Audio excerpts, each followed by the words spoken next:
Live, this is News 8 at 11. Breaking news from California tonight, where 2 suspects in those deadly shootings have been killed, another in police custody. Tonight, the FBI is not ruling out terrorism in those mass shootings.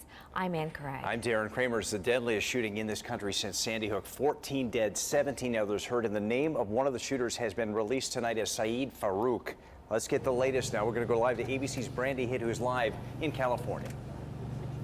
Good evening. There are 3 very active police scenes here tonight. This is where the deadly shooting spree took place, and seconds ago we just heard a controlled explosion behind us. Now, 2 miles from where I am, a police shootout has also left 2 of the suspects dead as officers carefully now search a nearby home. It ended as it began, in a hail of gunfire. 4 hours of terror in San Bernardino after gunmen stormed an office building, killing 14 people. The final confrontation on a neighborhood street. A dark SUV riddled with bullets. A person with a gun shot down just feet away. Another dead inside. Of the suspects that are dead at the scene, 1 is a male, 1 is a female. They are both armed with assault rifles. They are both armed with handguns. Law enforcement tracked down the suspects just 2 miles from the initial attack at the Inland Regional Center. Multiple shots that were fired. We're getting a suspect, last seen wearing a black ski mask, all black clothing, carrying a shotgun. Witnesses describe a barrage of gunfire. Kind of sounded like a shooting range. Boom, boom, boom, and she was playing, and all of a sudden, boom. The people working there called their families. This man reading us the text he got from his daughter as she hid inside. Shooting at my work, people shot, in the office waiting for cops. But she's okay. Pray for us. I have suspects dressed in camo, mask, helmets, Kevlar. Investigators say the shooters targeted a gathering inside the center. Tonight, that building's still off limits. The bomb squad investigating a suspicious device. Now, the group holding that meeting behind me was the San Bernardino County Public Health Department, and the home officers are searching right now. ABC News has pulled public records that indicate one of the family members there appears to have been an inspector for the health department. Reporting live in San Bernardino, Brandy Hitt, ABC News. Now back to you. All right, Brandy, thank you. Here's a map to give you a better idea of where this is all happening. That's San Bernardino right down there in Southern California, about an hour east of Los Angeles, right along Interstate 10. Well, here's a timeline of how things went down this afternoon. That incident unfolded around 11 o'clock this morning, California time. At 12:25, police were searching for the gunman. 45 minutes later, fatalities were confirmed. Then around 2 o'clock Pacific time, 14 people confirmed dead. Around 3:30 this afternoon, police exchanged gunfire with the suspects. And then at 5:35 p.m., suspects were reported dead, a man and a woman. A 3rd person has been detained. Governor Malloy issued a statement tonight saying that Connecticut is mourning for the San Bernardino community. In light of the incident, Governor Malloy says, quote, "We will have enhanced state police patrols at DDS facilities out of an abundance of caution. Our hearts are with this community tonight." We had 5 adult patients that were brought to the hospital today from the incident stemming in San Bernardino. I cannot confirm if it was a police officer. Well, that was a health official at a hospital near San Bernardino, and as we've been telling you, 17 people were injured, 14 killed. And new tonight, News 8's Bob Wilson went to Hartford Hospital to find out how health officials right here in Connecticut deal with mass shootings.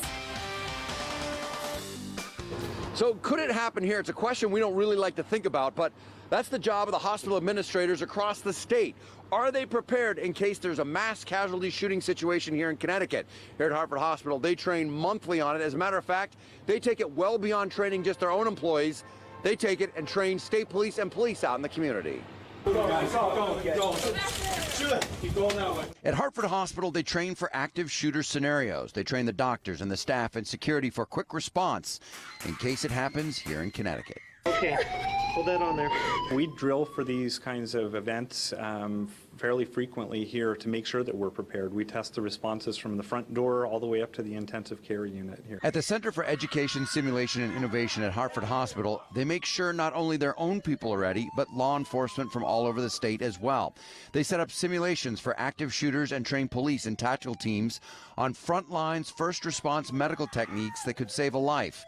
More than 200 officers have been through the simulation. It's not pleasant to think about these things, but unfortunately we do have to consider them, and we do want to be prepared in case something like that were ever to happen. Well, they train to make sure that this is absolutely as realistic as it can get. The mannequins even have extremities that swap out. This arm swaps out to portray a gunshot wound. It's a through and through here. It even bleeds. You can see they have blood right here they can fill the arm up with. And if they apply a tourniquet in the right spot, it'll stop the bleeding, which is all what this course is about, making sure they're ready for when they hit the ground running in an active shooter situation. In this case, if the police were the first on the scene, this training provides them the skills to hopefully save a life. And here at Hartford Hospital, they have a team of psychiatrists and psychologists ready at a moment's notice to help counsel all of the family members and their victims if they should lose a loved one or they're injured in a shooting. We're here at Hartford Hospital. Bob Wilson, News 8. Well, President Obama told CBS News today that we have a pattern of mass shootings here in this country that has no parallel to anywhere else in the world. He went on to say this. There are some steps we could take, not to eliminate every one of these mass shootings, but to improve the odds that they don't happen as frequently. Today's killings are the second mass shooting in less than a week after 3 were killed at a Planned Parenthood clinic in Colorado last Saturday. There have been 56 mass shootings so far in 2015, where at least 3 people have died.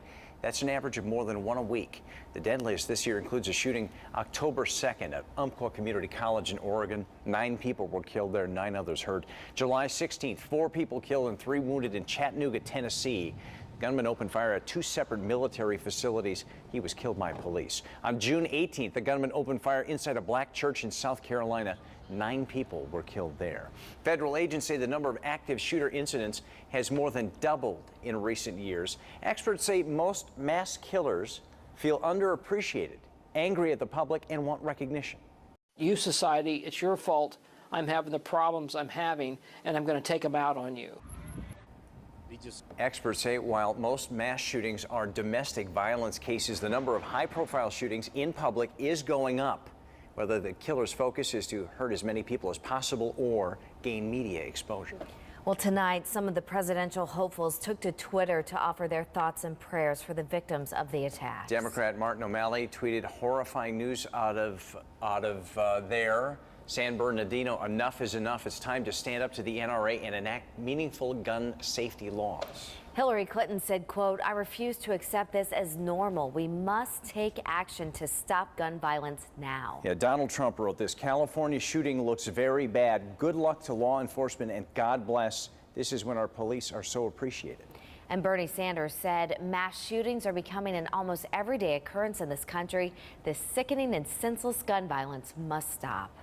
Well, be sure to stay with News 8 on air and online for the very latest developments from California.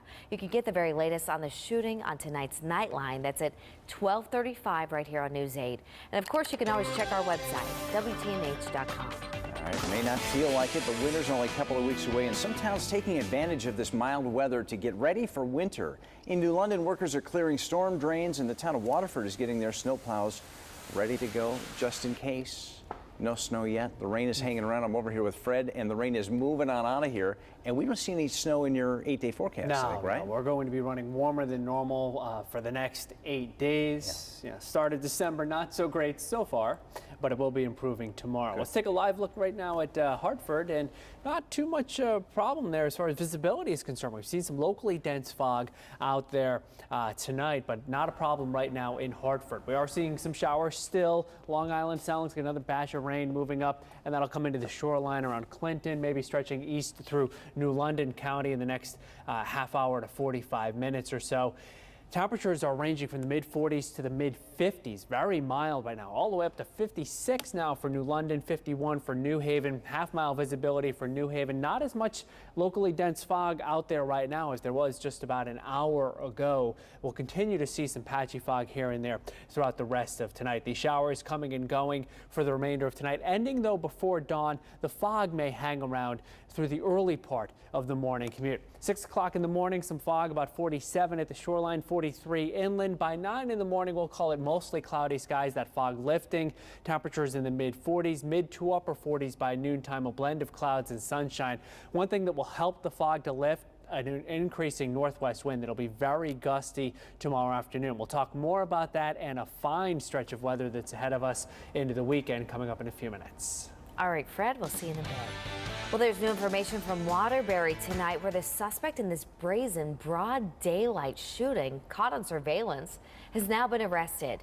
Just look at this video. The teen fires a gun at least 3 times, hitting another person in the leg. Well, police were able to get a freeze frame of that video to identify the shooter. He's a juvenile, so his name is not being released tonight. A Bridgeport cop on the other side of the law tonight. The racist letter he's accused of writing to himself. That's next here on News 8 at 11. Plus, living healthy in New Haven. We're going to tell you about a new movement to keep kids and their families in good shape. Also, do you have a bumper in your baby's crib like that one? Doctors say get it out tonight. We'll tell you what you need to know to keep your kids safe. And the future of what was once a popular shoreline restaurant. Well, folks in Guilford have to say tonight about the Stone House. We'll be back in less than 2 minutes.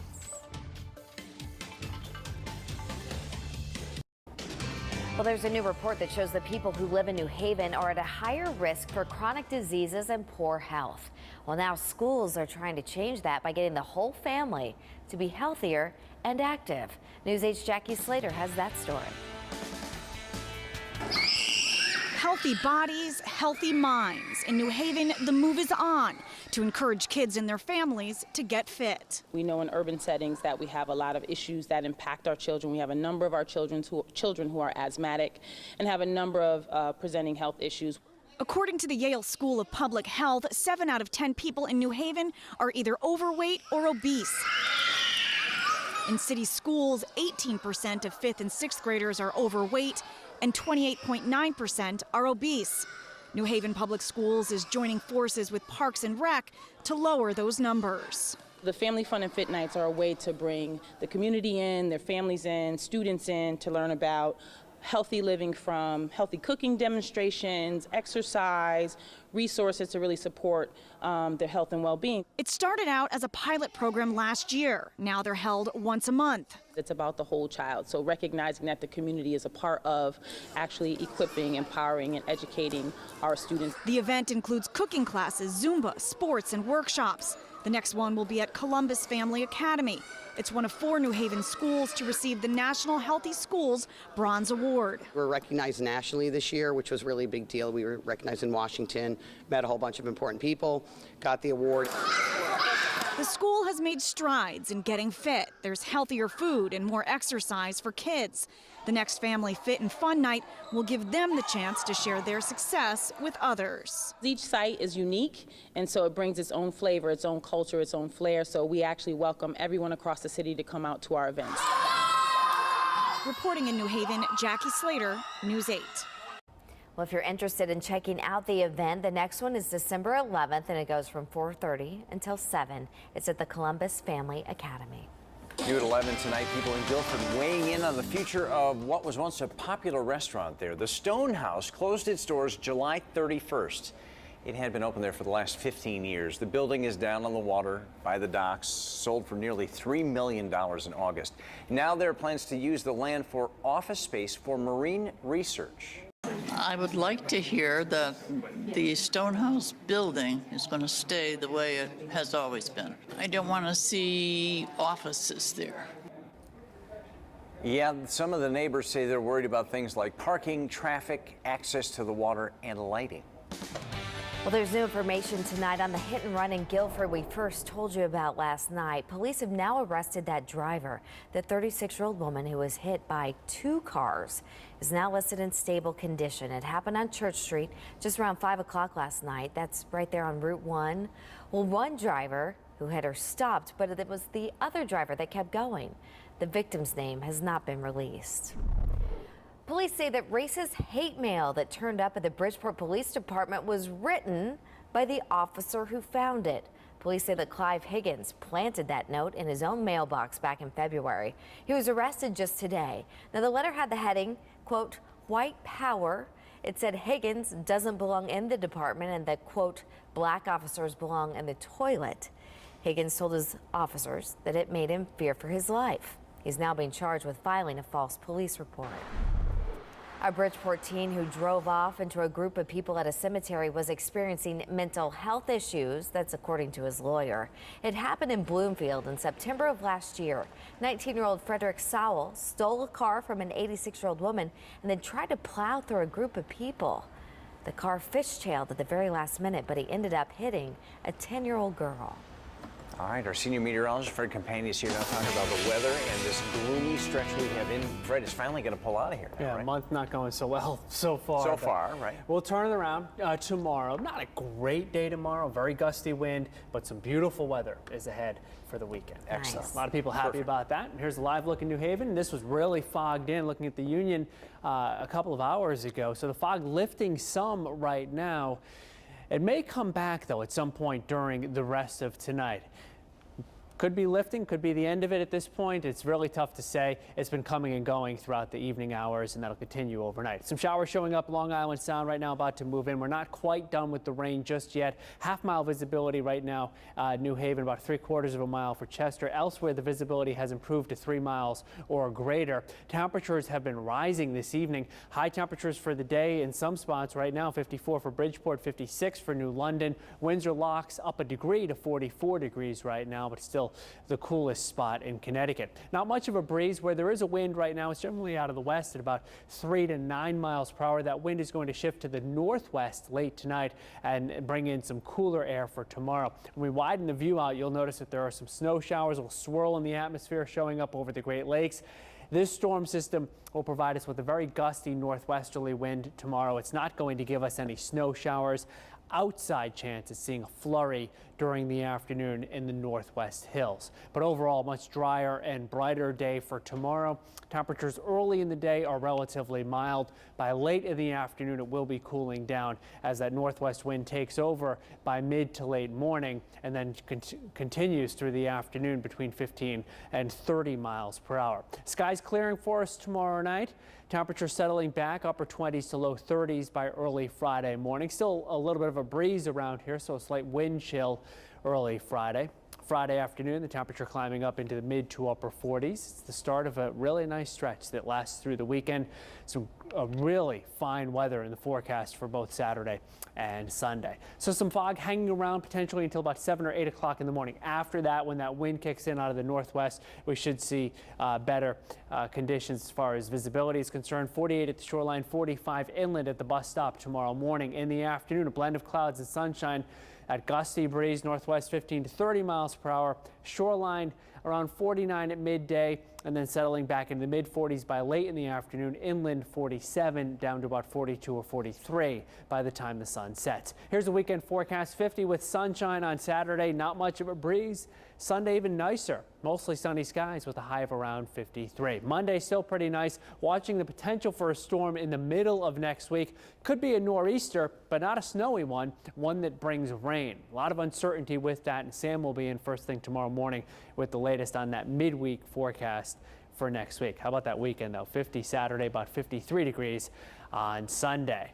You can always get the latest forecast anytime with the WX Edge app. It's free download for both Android and for Apple devices. So we're just about out of this dreary stretch of weather and heading for a nice dry streak that lasts into next week. Great. Perfect for holiday decorating. Yes. Listen, we want to see your lights, so you can send them in to us. Just use the hashtag WTNH lights. You can do it on Facebook, Twitter, or Instagram. Post it. We'll find you. You can also send it in through reported@WTNH.com, and then we'll share those pictures on our air as we go through the holiday season. Have you done your lights? My lights are up. All right. Yes. Send it in, Kramer. You? Not yet. Not yet. So do you use a crib bumper in your baby's crib tonight? Doctors are telling you get rid of it. We've got your back with what you need to know next at 11.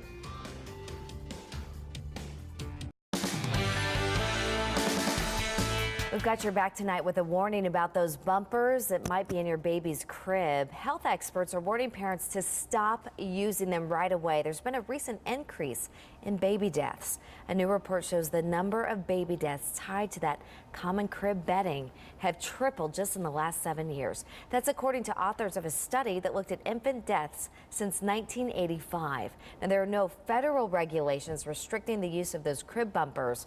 The American Academy of Pediatrics has advised parents to stop using them or any soft bedding. We have new information tonight on last week's chicken salad recall at Costco we told you about. Turns out it's from celery that was contaminated with E. coli, and it's not just Costco affected in this thing.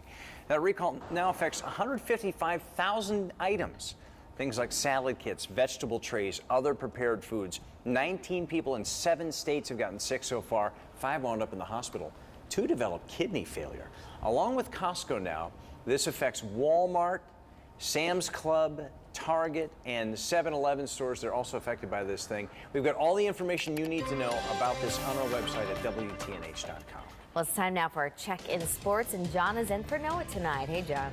Hey there, guys. Lots of basketball to tell you about. The UConn men in action trying to get back on the winning side of things. Same for Yale, and the UConn women, top ranked in the country, get their toughest game of the year tonight in Chicago. Stay with us. Sports coming up.